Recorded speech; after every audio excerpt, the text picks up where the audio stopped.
Bienvenue dans Grandir à l'ère du numérique, le podcast qui parle des familles connectées. Dans ce podcast, nous parlons des réseaux sociaux, écrans, cyberharcèlement, intelligence artificielle et usage numérique en famille. Chaque épisode est une invitation à mieux comprendre ce que vivent les jeunes, prendre du recul et trouver des repères concrets pour agir en confiance. Grandir à l'ère du numérique, c'est un podcast porté par l'UDAF de Corps du Sud, une structure engagée au quotidien pour accompagner et soutenir les familles face aux défis d'aujourd'hui.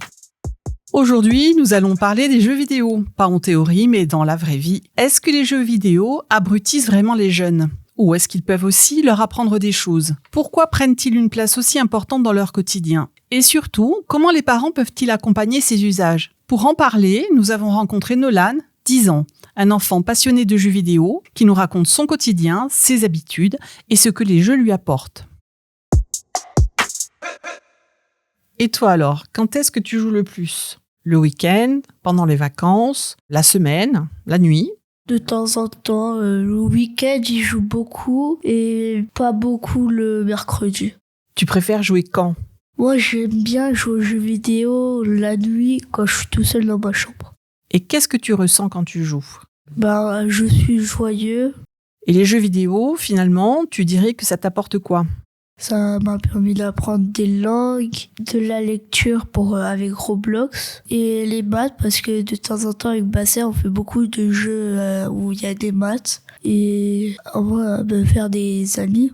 Tu dirais que tu joues plutôt beaucoup ?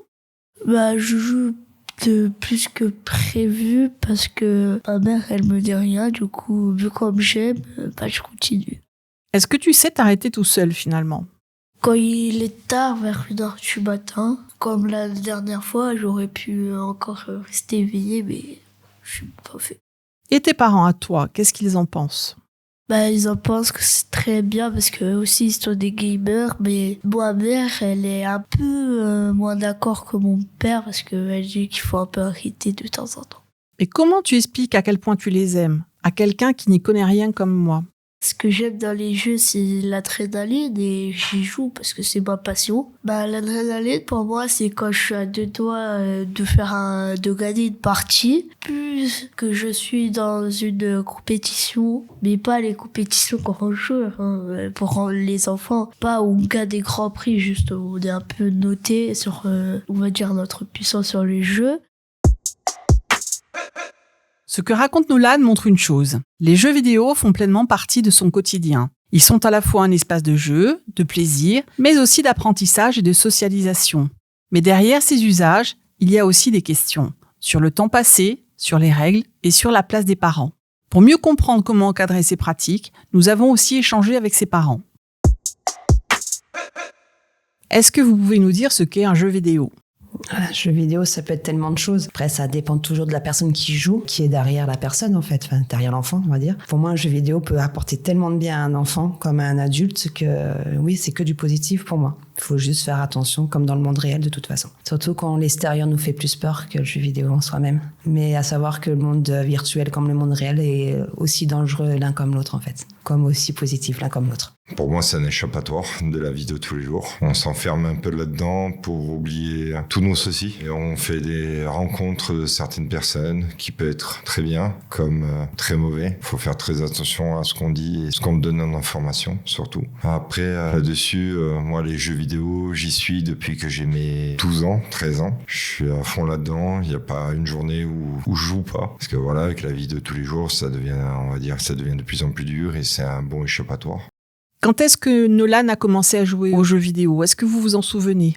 Alors, la première fois qu'il a vu un jeu vidéo, déjà, c'est à 2 ans et demi. Quand nous-mêmes, on jouait à World of Warcraft à ce moment-là. Après, comment il s'est venu à en parler, ça a été très rapide aussi parce que c'est nous, en fait, qui l'avons initié aux jeux vidéo. Il voulait y jouer et on a fait en fonction qu'il y joue très, très tôt. C'est vrai qu'il avait 4 ans. 4 ans quand il a commencé à y jouer. Mais on a fait en fonction qu'il jouait avec des jeux vidéo de son âge, avec un temps limité quand même. Il nous a posé beaucoup de questions et il était vraiment très intéressé. Et en grandissant, plus il grandit, plus il regarde aussi tout ce qui est YouTube, tout ce qui est des youtubeurs qui parlent de jeux vidéo. Il s'y connaît, mais moi, je suis choquée. Comme il a découvert, c'est en nous regardant jouer, surtout. Il nous a posé énormément de questions, savoir pourquoi le personnage fait ça, comment on fait pour se déplacer. Il nous a posé énormément de questions là-dessus, et après on a essayé de le faire jouer un peu, lui expliquer un peu. Bon, il a préféré plus la console que l'ordinateur, on dira. On est des gamers de nez. Et il a commencé avec quel jeu ou quel type de jeu ? Alors à 4 ans, oui, c'était plus éducatif. À apprendre les lettres, à sauter. Il fallait que ça bouge et en même temps qu'il apprenne. Ce qu'on fait aussi avec notre petit dernier de 6 ans. Et au fur et à mesure qu'il grandissait, on est passé à l'évolution par rapport à lui, à son évolution à lui. C'est quand je dis son âge, c'est quand ils sont vraiment enfants. Et après, par rapport à son évolution mentale et son évolution personnelle, il peut jouer à des jeux un peu plus violents à l'heure d'aujourd'hui, malgré qu'il ait 10 ans. Mais voilà, ça dépend de son mental, on va dire. À un moment, on lui avait fait jouer aussi à la Wii U, à Wii Sport, en faisant du sport et tout. On lui avait fait découvrir les jeux, les lettres. C'est aussi un jeu qui est à partir de 4 ans jusqu'à 7 ans. Quand il a commencé à jouer à ces jeux-là, qu'est-ce que vous avez ressenti en tant que parent ? Sincèrement, j'étais fière. J'étais vraiment très fière parce que ma lignée continue, on va dire. Et puis comme je vais répéter de son évolution, j'ai vu mon fils s'épanouir, j'ai vu mon fils sourire, j'ai vu mon fils qui était très introverti et d'un coup se rouvrir au monde, mais même si c'est un monde différent que le nôtre, mais il est complètement différent. Ça change complètement un gamin. Moi, je le vois même avec le petit dernier qui joue un peu et tout. Il s'ouvre de plus en plus. Il se braquait énormément, maintenant beaucoup moins. Il arrive mieux à s'exprimer. Quand il essaye de nous parler d'un jeu, on le laisse s'exprimer là-dessus, nous expliquer le jeu, qu'on arrive à le comprendre. Et après, on voit si c'est possible ou pas. Est-ce que vous avez mis des règles en place avec lui ? La règle première, si tu entends une personne te parler d'une manière qu'il ne faut pas, tu dois couper tout contact avec cette personne-là. La règle qui suit, c'est déjà tu dois me dire avec qui tu parles sur le jeu vidéo. Je dois être au courant de tout en fait, concernant tout ce qui est interaction avec X personnes. Et après, la règle aussi qui est très importante, tu t'énerves, tu arrêtes. Il faut rester calme dans le jeu vidéo. On a le droit d'avoir des pics de colère parce qu'on a perdu ou parce que ça arrive à tout le monde, moi la première, mais il y a colère et colère. Et si tu as trop de colère, tu arrêtes parce que c'est un jeu, c'est fait pour être dans la joie et non dans la colère. Et c'est très important aussi. Pouvez-vous nous dire si ces jeux-là et si ces pratiques ont eu un impact sur ses résultats scolaires ? Vis-à-vis de l'école, pareil, j'ai vu des points positifs. En fait, son cerveau, j'ai l'impression qu'il est moins papillon, parce que j'appelais mon enfant papillon. Il était très, très dans la lune. Il y est toujours, mais il est plus réactif. Il apprend plus facilement. Et son cerveau, j'ai l'impression qu'il s'est ouvert au monde de l'apprentissage, en fait. Il n'est pas excellent, mais il est plus dans les cancres. Donc, ouais, je suis contente. Le monde entier a tendance à dire que les jeux vidéo abrutissent les enfants ou l'être humain en général, que non, justement. Ça dépend qui c'est. Ça dépend comment on l'amène. Mais non, moi, mon fils, en tout cas, ça l'a pas abruti, bien au contraire, ça l'a ouvert vraiment sur l'apprentissage. Comme par exemple, là, on a un ami qui a un enfant qui a maintenant 15 ans. Il a appris à parler l'anglais juste en jouant. Et il parle super bien l'anglais. Il parle même aux Américains. Ouais. Est-ce qu'il y a des aspects qui vous inquiètent dans les jeux vidéo dont vous souhaitez nous parler ? Moi, ce qui m'inquiète, oui, c'est les prédateurs extérieurs, les prédateurs tout court. L'addiction qui peut, oui, venir sur un enfant s'il n'est pas, ou même un adulte de toute façon, s'il ne se met pas des limites ou s'il n'y a pas de limites données par ses parents. En fait, j'ai pas grand-chose en négatif concernant les jeux vidéo. Moi, voilà, c'est les prédateurs et le temps de jeu qu'il faut vraiment limiter, les impulsions qu'on peut avoir dans un jeu vidéo qu'il faut absolument apprendre très rapidement à ne pas gérer, on va dire, enfin, apprendre à gérer ses impulsions dans le jeu vidéo. C'est les seuls points négatifs que je peux dire. À votre avis, il y a des points positifs ou négatifs dans les jeux vidéo, de ce que vous avez pu comprendre ou apercevoir ? Si on découvre plein de choses. On peut parler comme avec des Anglais, des Japonais, n'importe quoi, n'importe quelle langue. À fur et à mesure d'écouter, on peut apprendre beaucoup de choses. Même niveau réaction, réactivité. On peut apprendre à lire, on peut apprendre à écrire, parce qu'il y a certains jeux, il faut lire les quêtes, répondre en écrivant. C'est interactif. Moi, pour ajouter les points positifs, c'est pour revenir à l'histoire de la langue. On peut parler avec le monde entier, en français, en anglais. Et en fait, on ouvre notre large d'amitié, en fait, autre que notre ville. On est vraiment... moi, par exemple, j'ai une amie, elle vit en Suisse, et on est en communication régulièrement, parce que même si on joue pas, on est en communication. Et elle est en Suisse, quoi, c'est waouh. Donc un jour, je peux aller chez elle, comme elle pourra venir chez moi. J'ai d'autres amis dans le Var qui sont venus me voir. On est ouvert plus large, et c'est ça qui est aussi positif. Sur les points négatifs, on va y aller directement en fait. Moi, par exemple, pour les prédateurs, voilà, comme j'ai expliqué, je crois tout à l'heure, je leur dis, si vous entendez des mots qui vous conviennent pas, si c'est un adulte qui vous parle, si vous pose des questions personnelles, si vous demande où est-ce que vous habitez, soit vous répondez pas, soit vous coupez le son du casque, soit vous mentez sur qui vous êtes. Parce que l'adulte peut jouer aussi avec un enfant et ils ont du mal à couper le lien avec l'enfant avec qui ils sont en train de jouer, donc c'est un peu compliqué. Si, imaginons, l'enfant vit à Paris, il ne dit pas le mot Paris, moi je vis à Bruxelles. Il doit dire l'opposé de là où est-ce qu'il est. T'as des parents, oui, même si c'est faux, s'il vit qu'avec maman, il vit aussi avec papa. Là-dessus, je suis anti-mensonge, mais là-dessus, je veux qu'ils mentent, en fait. C'est vraiment la protection que je leur demande de faire exactement. Ensuite, quelles sont les règles? C'est si je dis stop, c'est stop. Voilà. Si pour moi, t'as joué assez de temps, c'est stop. Voilà. Et après, ne pas crier. Voilà. C'est tout, vraiment, ne pas s'énerver. Si tu t'énerves, tu dois apprendre à t'arrêter et à couper le jeu. Si tu n'y arrives pas, c'est moi qui t'arrête. Après, c'est comme aussi les insultes et les trucs comme ça. C'est là-dessus aussi, quand on les voit commencer à insulter ou qu'ils se font mal parler, on leur demande de couper tout simplement, parce que ça va trop loin et que ça sert à rien. Personnellement, sur les jeux, c'est à peu près la même chose. C'est dès qu'ils s'énervent de trop ou qu'il y a des personnes qui posent des questions par rapport à c'est quoi ton numéro de carte bancaire, tu peux m'envoyer des sous, tu peux aussi. Non, je veux pas. Faut surtout pas là-dessus. J'ai un ami qui malheureusement s'est fait couillonner le dessus nombre de fois. Il a du mal à retenir la leçon, mais il s'est fait pirater son compte bancaire complètement. Donc voilà, c'est pour ça que moi c'est négatif là-dessus. Un conseil peut-être pour les autres parents ? N'ayez pas peur. Oui, n'ayez pas peur. Suivez votre enfant tant que vous pouvez. Les règles resteront les règles, mais ayez confiance. Ayez confiance en vous et en votre enfant. À travers ces témoignages, on comprend que les jeux vidéo ne sont pas seulement un loisir.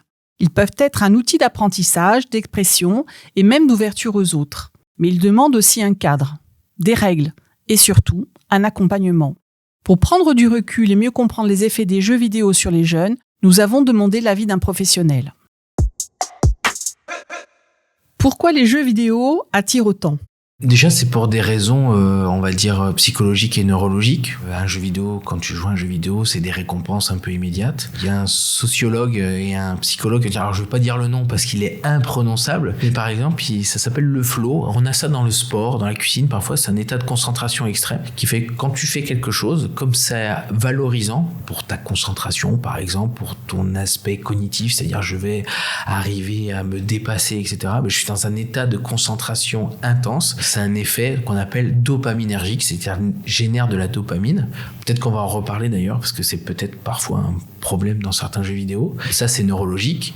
Et après, pour plein d'autres raisons, pour l'effet social, tu peux te faire beaucoup d'amis sur les réseaux sociaux. Tu peux trouver des compétences que tu n'as pas à travers la vie réelle, entre guillemets. Ça peut te permettre de pouvoir t'accepter, si on parle des adolescents, de pouvoir te dire, tiens, dans la vraie vie, c'est un peu compliqué à l'école, ça arrive. Et dans le jeu vidéo, c'est autre chose. C'est mon avatar, c'est-à-dire ma représentation numérique qui est plus fort, plus intelligent, tout ce que tu veux. Quels sont les points positifs et négatifs des jeux vidéo et quels sont les signaux d'alerte pour les parents ?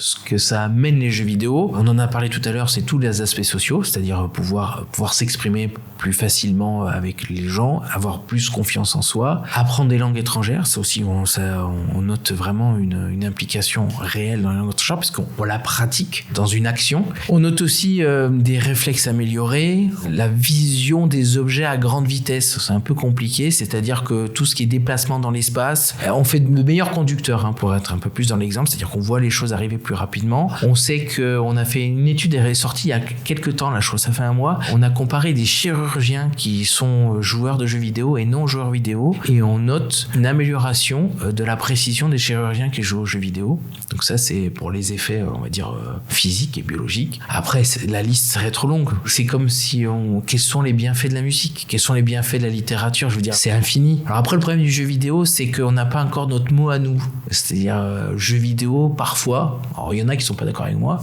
mais parfois je trouve que c'est un mot un peu péjoratif. Jeu vidéo, on s'amuse sur la télé, alors que c'est un art. Alors quel est le bénéfice d'un art sur un être humain? Là, on peut faire une énorme liste, hein. Autant que la littérature, le cinéma, la musique, la cuisine ou tout ce que vous voulez, le jeu vidéo, ça vous apporte en plus des aspects physiques et des aspects culturels que vous n'avez pas dans d'autres médias et que vous l'avez pile dans le jeu vidéo.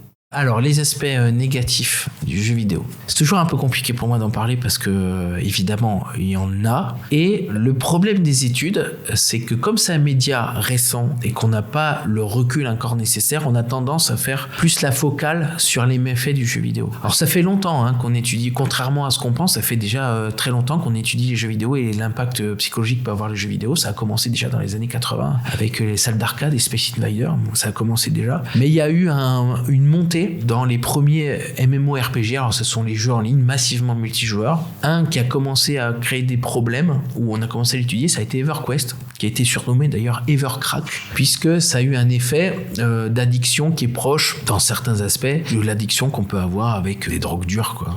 Donc des effets dopaminergiques, parce que ça fait pareil. Donc les effets négatifs sont situés à ce niveau-là, c'est-à-dire à quel point le jeu vidéo peut prendre sur ta vie. Par contre, il y a un mauvais jugement qu'on a souvent, c'est le nombre d'heures qu'on peut passer sur un jeu vidéo. Et là, pour le coup, il y a un consensus. Le nombre d'heures de jeu que tu passes sur un jeu vidéo ne peut pas être considéré comme un critère fiable pour juger si tu as un problème de jeu ou pas. Ça, c'est vraiment, il y a consensus scientifique là-dessus. Tu peux jouer 1 heure par jour et avoir des problèmes liés à ta consommation de jeux vidéo, mais tu peux jouer, j'exagère, mais 5 ou 6 heures par jour et au contraire, être tout à fait stable et avoir une utilisation du jeu intensive, mais pas problématique. Alors, il y a des critères pour savoir si on a des problèmes liés à ça. Le sommeil, est-ce que le jeu vidéo vous décale dans le sommeil? Est-ce que ça commence à se décaler? Est-ce qu'un enfant ou un adulte, on va pas baser que sur les enfants, mais un adulte va se décaler, tu vas mettre plus de temps à jouer que dormir. Il y a l'école, ça c'est plus pour les enfants. Est-ce que le jeu vidéo fait en sorte que les moyennes baissent? Est-ce que ça vient du jeu vidéo? Là aussi, c'est compliqué. Est-ce que c'est le jeu vidéo qui fait baisser les notes? Ou est-ce que c'est des problèmes à la maison? Est-ce que c'est des problèmes à l'école? Est-ce que les problèmes à l'école, ils sont gérés par le jeu vidéo pour que ça se passe mieux? C'est pour ça que c'est très complexe. On parle de psychologie humaine et là, il faut vraiment parler à un psychiatre, un psychologue. Moi, je dis en tant que connaisseur de jeux vidéo, quoi. Il y a l'école et puis il y a les amis. Est-ce que les amis qu'on a dans le jeu vidéo sont plus des amis en ligne que des amis dans la vraie vie? Est-ce qu'on a tendance à favoriser ses amis en ligne beaucoup plus que ses amis dans la vie réelle? Alors attention, on peut avoir des amis réels auxquels on joue le soir avec. Là aussi, c'est compliqué. Après, il y a les humeurs. Est-ce que quand on dit à un enfant, écoute, éteins, est-ce qu'il éteint? Ou est-ce que ça devient de plus en plus compliqué? Est-ce que ça génère de l'anxiété? Est-ce qu'à chaque fois qu'il sait qu'il va éteindre, il devient anxieux, il devient énervé? Est-ce que le fait qu'on lui dise qu'aujourd'hui tu ne vas pas pouvoir avoir accès à un jeu vidéo ou à un écran, est-ce que ça va créer de l'anxiété et ça va créer un problématique? Et puis après il y a le corps, Est-ce qu'on est négligé? Est-ce qu'on a tendance à avoir une hygiène un peu plus... Bon, pour les adolescents c'est toujours un peu compliqué, mais est-ce qu'on a tendance à moins se laver, à grignoter, à avoir une prise de poids ou une perte de poids liée aux jeux vidéo? Ça, ce sont des critères qui ont été reconnus il n'y a pas très longtemps, puisque ce qu'on appelle le gaming disorder, c'est une maladie, entre guillemets, qui a été maintenant déclarée par l'OMS. Alors, je crois que c'est en 2017, mais je ne veux pas dire de bêtises. Et donc, ces critères-là sont un peu quelque chose qui nous permet de voir si on a un problème avec le jeu vidéo. Comment poser un cadre sans conflit avec nos enfants? Bon là, j'ai pas de solution magique. Je pense qu'il n'y en a pas d'ailleurs de solution magique. Il y a Tisserand qui a fait la théorie, alors c'est beaucoup aussi réseaux sociaux internet, c'est 3, 6, 9, 12, c'est-à-dire pas d'écran avant 3 ans, pas de console portable, de choses portables avant 6 ans, pas d'internet seul sans accompagnement en dessous de 9 ans, et à partir de 12 ans, on va commencer à accompagner, à faire une éducation au numérique. Alors l'éducation nationale le fait, nous on le fait au collège, pour apprendre à utiliser les médias et en particulier les réseaux sociaux et les jeux vidéo. Après, le mieux, à mon avis, c'est déjà de savoir à quoi joue l'enfant, à essayer d'avoir un recul nécessaire, de s'intéresser à ce à quoi il joue. Est-ce que je connais ce jeu? Est-ce que je joue? Et puis le mieux, c'est de jouer avec. Co-jouer avec son enfant, sa famille, etc. Je crois que c'est le mieux possible parce qu'on est acteur de quelque chose, on vit une aventure finalement ensemble. Il y a des jeux magnifiques pour ça, pour créer des choses ensemble qui font qu'il n'y a pas beaucoup d'autres arts comme ça où on peut fabriquer une histoire tous ensemble. ensemble. Le cadre qu'on peut faire, pourquoi ça doit venir de l'adulte? Il faut déjà demander à l'enfant, voilà, écoute, je pense que tu joues un peu trop, je t'explique pourquoi. Tu pourrais imaginer une limite pour ton temps. Si tu mets toi la limite,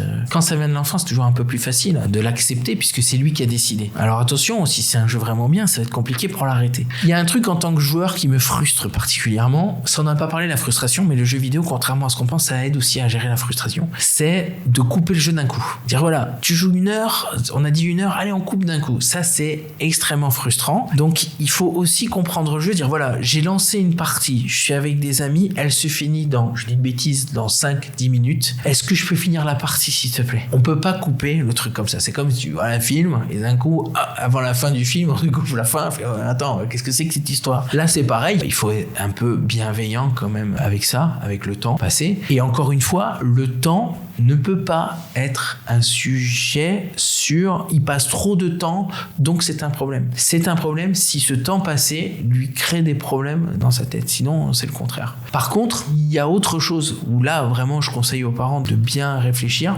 c'est la notion de ce qu'on appelle les dark patterns, c'est-à-dire ce sont des choses qui sont faites par des développeurs pas super bien intentionnés, qui sont faits exprès pour créer de l'engagement, c'est-à-dire pour que un enfant, et c'est surtout les enfants entre 13 et 17 ans, parce que c'est là qu'ils sont le plus influençables, on va créer dans ce qu'on appelle le gameplay, c'est-à-dire ou le game design, c'est-à-dire tout ce qui fait la manière dont on va jouer à un jeu vidéo, des choses qui sont faites exprès pour qu'un individu reste collé à l'écran et générer de la frustration. Alors il y en a plein, hein. Par exemple il y a les FOMO, tu vas avoir un bonus pendant de tel jour à tel jour, si tu viens pas te connecter là, tu l'auras pas, donc toujours la perte, fear of missing out, la peur d'avoir perdu quelque chose, les season pass, etc. Donc ça c'est les dark patterns et vous les retrouvez quasiment exclusivement dans les jeux gratuits. Donc moi c'est vraiment, ça c'est personnel, je vous conseille très très fortement de ne pas avoir des jeux gratuits, ce qu'on appelle les free-to-play, parce que c'est obligatoire. Derrière, il va avoir des dark patterns qui vont faire en sorte que l'enfant va devoir, ou l'adulte va devoir rester longtemps dessus, et il faut être assez humble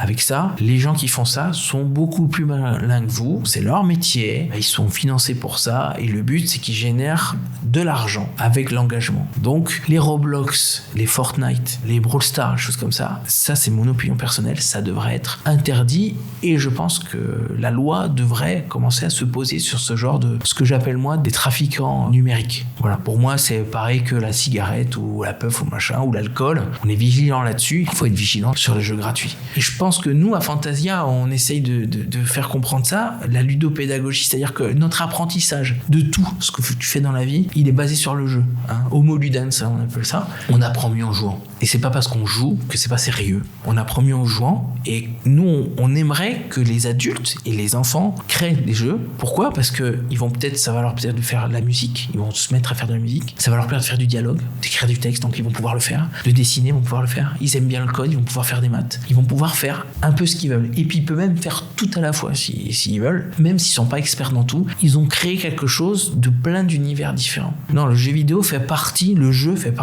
intensément de notre d'Homo sapiens, quoi. Dans cet épisode, nous avons vu que les jeux vidéo occupent une place importante dans la vie des jeunes.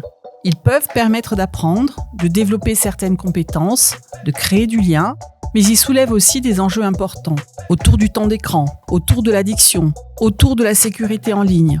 Alors, comment trouver le bon équilibre? Comment accompagner sans interdire? Et comment aider les jeunes à profiter du meilleur sans tomber dans les excès? Autant de questions essentielles à l'heure où le numérique fait partie intégrante de leur quotidien. Merci d'avoir écouté Grandir à l'ère du numérique. Si cet épisode vous a été utile, abonnez-vous, laissez 5 étoiles et partagez-le autour de vous. Grandir à l'ère du numérique, le podcast qui parle des familles connectées. On se retrouve chaque mois pour un nouvel épisode. Pour aller plus loin, retrouvez les ressources et informations complémentaires en description.